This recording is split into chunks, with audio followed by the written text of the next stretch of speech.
በቀጣይነት የቢዝነስ ዘገባዎች ወደ እናንተ ይደርሳሉ። የተከበራችሁ ተመልካቾቻችን የቢዝነስ ዘገባዎች ይዛ ደግሞ ቤተልሔም ገበየሁ ስቱዲዮ ተገኝታለች።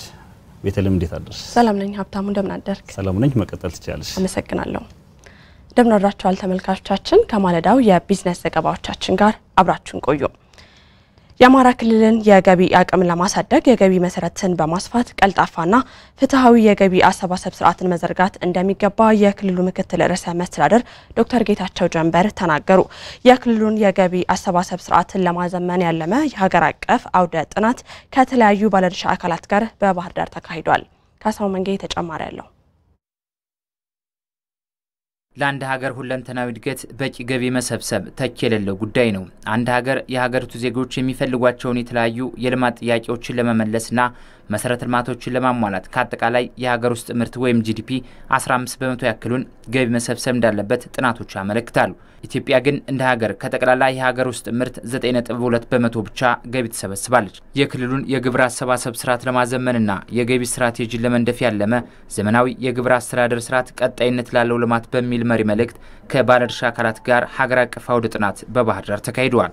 በመድረኩ የገቢ ስርዓቱን ለማዘመን የሚያስችሉ በአመራሩ ቁርጠኝነት ዘመናዊ አሰራርና የገቢ ስትራቴጂ ዙሪያ በተለያዩ አካላት ጥናታዊ ጽሑፎች ቀርበው ውይይት ተደርጎባቸዋል። የክልሉን ገቢ ለማሳደግና የክልሉን የመልማት ፍላጎት ለማሟላት በገቢ አሰባሰብ ስርዓቱ ላይ መደረግ ስላለባቸው ጉዳዮችም ተሳታፊዎቹ አንስተዋል። ፕራይቬት ሴክተሩ ስቴክሆልደር መሆን አለበት። ይሄ ነገር እኮ አገልግሎት እንዲሳለጥለት መደገፍ አለበት፣ መክፈል አለበት። አይ ቲንክ ይሄ ቢደረግ የተሻለ ነገር ይመጣል ብዬ አስባለሁ። ገቢ አንድ ነጋዴ ራሱ አውቆ ከፍተኛ የሆነ ግብር እንዲከፍል የሚከፍለውን እንኳን ሊከፍል የሚገባውን እንዳይሰውር እንደዚህ አይነት ለማድረግ እንደዚህ ተቀናጅቶ መስራት ያስፈልጋል። በመድረኩ በግብር አሰባሰብ ዘመናዊነት ላይና የገቢ ስትራቴጂ ቅድ ዙሪያ ጽሑፍ ያቀረቡ የዘርፉ ምሁራንም የገቢ አሰባሰብ ስርዓቱን ለማሳደግ ዘመናዊ የግብር አሰራር መዘርጋትና በተቀናጀ መንገድ ገቢ ላይ በትኩረት መስራት እንዲሁም የኢኮኖሚ ስትራክቸሩን ማስተካከል እንደሚገባም ተናግረዋል። በራሳቸው ሰልፍ ሰርቪስ ወይንም በራሳቸው ጊዜ ኦንላይን ክፍያ የሚከፍሉበት፣ ኦንላይን ግብራቸው የሚያሳውቁበት፣ እንደዚህ ሌላም ቅሬታ ካላቸው ኦንላይን የሚጠይቁበት እንደገና ደግሞ ገቢዎች ቢሮም በቀላሉ የአንድን ሰው ወይም የአንድን ግብር ከፋይ መረጃ በቀላሉ ጀነሬት አድርጎ የሚያይበትና ሰፖርት የሚያደርግበት ወይም ድጋፍ የሚያደርግበት ስትራቴጂ ተቀርጾ የሚመለከታቸው የመንግስት ተቋማት ኦን አድርገውት ከሊደርሺፑም ኦን አድርጎት አስፈላጊውን ሪሶርስ ኮሚት አድርጎ ሀገር ውስጥም ካለ ሪሶርስ ከዶነርስም ሊሆን ይችላል ያንን ሪሶርስ ተጠቅሞ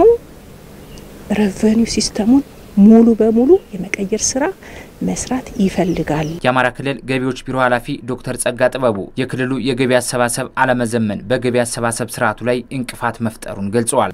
የዘመነ አሰራር የለንም፣ ግልጽ ነው። እንግዲህ የአማራ ክልል ገቢዎቹን መነሻ አድርጌ ልናገር እንጂ በሁሉም ክልሎች በአገር አቀፍ ደረጃ በሚባል መንገድ የሚያስመርር እንዲያውም በአብዛኛው ግብር ከፋዮቹን አትራክት አድርጎ እንዲገቡ፣ እንዲከፍሉ፣ እንዲጠጉ ከማድረግ ይልቅ ተማረው እንዲሄዱ የሚያደርግ ሲስተም ነው ያለው። በውይይቱ ላይ የተገኙት በአመራሩ ሚና ላይ ጽሑፍ ያቀረቡት አቶ መላኩ ፈንታ ገቢን ለማሳደግ ከንግግር ያለፈ በተግባር ቁርጠኛ የሆነ አመራር እንደሚያስፈልግም ተናግረዋል። ለታክሱም ብቻ ሳይሆን ለሁሉም የሚጠቅም አስተሳሰብ ስለሆነ ሁሌ ለንግግር ብቻ ሳይሆን ወደ ተግባር ይዞ መሄድ እዚህም ያለው ትልቅ ሊደርሺፕ ስለሆነ አንድ የአፍሪካ ዴቨሎፕመንት የሚጎተትበት ወይም ሲስተም ኮንቲኒቲ የሚያይኖረው በአብዛኛው የሊደርሺፕ ስታይላችን ያው በድል እንመጣለን፣ በድል እንነሳለን። ያ መሆን የለበትም። የክልሉን የመልማት ፍላጎት ለማሟላትና ድህነትን ለማስወገድ የገቢ መሰረቶችን ማስፋትና ቀልጣፋና ፍትሃዊ የገቢ አሰራርን መዘርጋት እንደሚያስፈልግ የገለጹት ደግሞ የአማራ ክልል ምክትል ርዕሰ መስተዳድር ዶክተር ጌታቸው ጀንበር ናቸው። ባለፉት ዓመታት የክልሉ ገቢ ለማሳደግ በተደረገው ጥረት በቂ ነው ማለት ባይቻልም የክልላችን ገቢ ከጊዜ ወደ ጊዜ እያደገ መጥቷል። ይሁን እንጂ ክልሉ በገቢ ራሱን አልቻለም። አብዛኛው የክልሉ ገቢ ድርሻ ከፌደራል መንግስት በቀመር በሚደርሰው ላይ ተንጠልጥሎ ይገኛል። እያደገ ያለውን የልማት ፍላጎትና ፍትሃዊ በሆነ መንገድ ለሁሉም አካባቢዎች እንዲደርስ ለማድረግ የክልሉን ገቢ ማሳደግ ቀጠሮ የሚሰጠው ተግባር ሆኖ አይገኝም። የገቢ መሰረታችን ማስፋት ይጠበቅብናል። በጠባብ የገቢ መሰረት ላይ የተንጠለጠለውን ሁኔታ መቀየር ያስፈልጋል። ፍትሃዊ የገቢ አሰባሰብ ስርዓት መዘርጋት ይጠበቅብናል። በምዕራብ ጎንደር ዞን መተማ ወረዳ በእጣን ምርት የተሰማሩ የህብረተሰብ ክፍሎች ተጠቃሚ መሆናቸውን ተናገሩ። እጣን በማምረት ዘርፍ የተሰማሩ ማህበራትና ባለሀብቶች ሀብቱ ጉዳት እንዳይደርስበት እየጠበቁ የመጠቀም ኃላፊነት እንዳለባቸው የክልሉ አካባቢና ደን ጥበቃ ባለስልጣን አሳስቧል። እያየው ተስፋውን በትንታኔ ተመልክቶታል። ቆላማ የአየር ሁኔታ ይስማማዋል። ብዙ ማፈር የሌለበት አለታማ ኮረብታ ላይ በቅሎ ይለመልማል። በአማራ ክልል በሁሉም ቆላማ አካባቢዎች ራሱን ከበረሃው ሐሩር ጋር አላምዶ ነው የሚኖረው። እንደ ክልል ብሎም እንደ ሀገር ከፍ ያለ ኢኮኖሚያዊ ጠቀሜታ እንዳለው የተመሰከረለት ይህ የጣን ተክል ትኩረት ባላገኘባቸው ያለፉት ዘመናት የሚጠበቀውን ያክል ኢኮኖሚያዊ ፋይዳ ሳይሰጥ ነው የቆየው። የጣን ዛፍ ማይ ብዬ በስመው ዛሬ ነው አልጠገውም ማለት ነው ያለው ጥቅም ማለት ነው። በጣም በፊት ጊዜ ሳይ መንግስት ሲነግረን አመል ሲነግረን ሲያቋቁመን ዛሬ ነው ያደረ ትምርቱ የገባይ ማለት ነው። እስከ ቅርብ ጊዜ ድረስ ምናልባትም እንደው 5-6 ዓመት በፊት ይሄን ሀብት እንዴት ማምረት እንዳለብን እንዴት መጠቀም እንዳለብን እንዴት የገበያ ሁኔታ ምን እንደሚመስል ያን ያክል ግንዛቤ አልነበረን። ምዕራብ ጎንደርን ብቻ እንኳን ብንመለከት ካለው 760 ሺህ ሄክታር የሚጠጋ የተፈጥሮ ደን ከ30 በመቶ በላዩ በጣንና ሙጫ እጽዋት የተሸፈነ ስለመሆኑ ማስረጃዎች ይጠቁማሉ።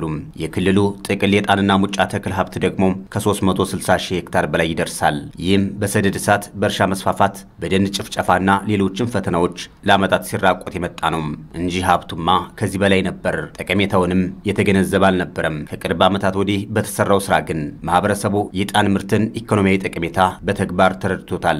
ለብዙዎችም የሥራ መስክ ሆኗቸው ህይወታቸውን ይመሩበት ጀምረዋል። በምዕራብ ጎንደር ዞን መተማ ወረዳ ለምለም ተራራ አካባቢ ነው የምንገኘው። በርካታ የጣን ዛፍ የሚገኝበት አካባቢ ነው ይህ ለምለም ተራራ። እዚህ አካባቢ የሚገኙ ነዋሪዎችም የጣን ምርታቸውን እየለቀሙ ነው የሚገኙት። እኛም ወደ በረሃ ወጣ ብለን እነሱ የሚለቅሙበት አካባቢ ተገኝተን ለመልቀም ሙከራ እያደረግን ነው። በርግጥ አሁን ፀሐዩ በጣም ከባድ ነው፣ ሙቀት አለ። በጣም የሚያምር የጣን ምርት ነው እንግዲህ እንዲህ ያመረቱ ለገበያ የሚያቀርቡት ማለት ነው። የሚያምር ሽታ ነው ያለው። ከባለፈው ጥቅምት ወር ጀምሮ እቺ ዛፍ 5 ጊዜ ምርት ሰጣለች ማለት ነው። አሁን ደግሞ 6ኛዋን እየተለቀመች ነው። ከ15 ቀን በኋላ ደግሞ ሌላ የጣን ምርት ትሰጠናለች ማለት ነው። 3 ዓመት ሰርቻለሁ። ያው ልጆች 4 ልጆች አሉኝ። እነሱን ሁላ በሙሉ ያስተማርኳቸው ነው። የመስታየ ቤት ተሰራለው ብዬ አስቤ ተነስቻለሁ አሁን ማለት ነው። ለኪሎ 500 ብር እንደምሽጥ እርግጠኛ ነኝ። በ2014 ዓመተ ምህረት እስከ 23000 ብር ድረስ ተሽጧል አንድ ኩንታል የጣን ምርት። ወደ 89 ሚሊዮን 148 ሺህ ያክል ገቢ ማግኘት ተችሏል ማለት ነው። በጣን አምራችነት መሰማራት ከሌሎች የገቢ ማስገኛዎች የተሻለ ተጠቃሚ የሚያደርግ ነው ሲሉም ስለ ዘርፉ አዋጭነት ይመሰክራሉ እጣን አምራቾችና ባለሙያዎች። ምሳሌ ማሽላ አምርተን ለኩንታል 2000 ብር ነው የምንሸጠው። እጣን ምርት ግን 23 ሺህ ብር ነው የምንሸጠው። ቀጣይ ዓመት 50 ሺህ ብር እንሸጣለን ብለን ተነጋገርነው ማለት እናገኘዋለን ብለን እናስባለን። ይህ እጣን ዛፍ ማለት ግብርና በ10 እጥፍ የበለጠ ነው። የሚያገኙትን ገቢ ዋጋ ከሌላኛው ጋር በማነጻጸር ይሄኛው የተሻለ ሁን ያገኙበት ሁኔታ ስላለ መነቃቃት የተፈጠረበት ሁኔታ አለ ማለት ነው። የጣን ምርት በዓለም ገበያ ከፍተኛ ተፈላጊነት አለው። በዚህ ዓመት በክልሉ 32 የተደራጁ ማህበራትና 28 ባለሀብቶች እጣን በማምረት ተሰማርተው ምርት ስብሰባ ላይ ናቸው። ከፍ ያለ ምርትም ይጠበቃል። ለውጭ ገበያ የሚቀርበው ታዲያ ጥሬ ዕቃው በመሆኑ ተፈላጊውን ጥቅም ማስገኘት ላይ ይቀረናልና እሴት ጨምሮ ማቅረብ ላይ መስራትን ይጠይቃል። የተለያዩ አካባቢዎች ላይ ኤክስፖርት ያደርጋሉ። እነኚህ ኤክስፖርት የሚያደርጉ ድርጅቶች እሴት ጭመራ የሚባሉ ነገሮች እየተሰሩ አይደለም፣ እንደውም እየተሸጠ ያለው። አሁን ወደዚህ ያበረታታናቸው ያሉ ባለሀብቶች አሉ እሴት ጨምረው ለውጭ ሀገር ገበያ እንዲያቀርቡ። ይህ የተፈጥሮ ደን ሀብት ከስራ ፍላጊ ወጣቶች እስከ ባለሀብቶች ተሰማርተውበታል። በማምረት ሂደቱ ጉዳት እንዳይደርስበት ምን ያክል ይጠነቀቁለት ይሆን? ከመጀመሪያ ዓመት ጀምሮ እስከ መጨረሻ ዓመት እዛ ደግሞ እስከ ምርት አያያዝ ድረስ እና አከማቻቸት ድረስ መጋዘን አያያዙ ላይ ሁሉ አሰልጥነው ነው መጠቀም ብቻ ሳይሆን ደግሞ በውስጡ ጠብቀን ደን እሳት እንዳይበላው መኖች እንዳይጎዱ ይህንን የቆረጠ ሰው ክስ እንከሰዋለን። ለአንዲት ዛፍ 2500 ብር ነው ጫፋን ቀፍቀፍ አድርጎ ታገኘ ነው የምናስቀጣው ማለት ነው።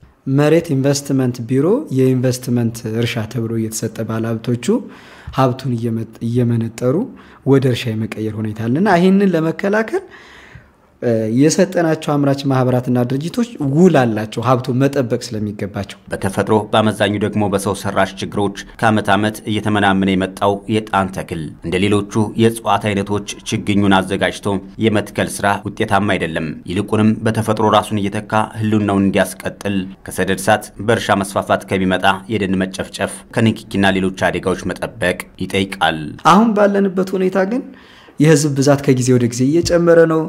የኢንቨስትመንት እርሻ እየተስፋፋ ነው። ኢኮሲስተሙን መጠበቅ ስላልቻለን ይሄን ሀብት እንዳናጣው እኔ እንደ ባለሙያ ስጋታለሁ። ለማራባት በአራት አይነት መንገድ ይራባል።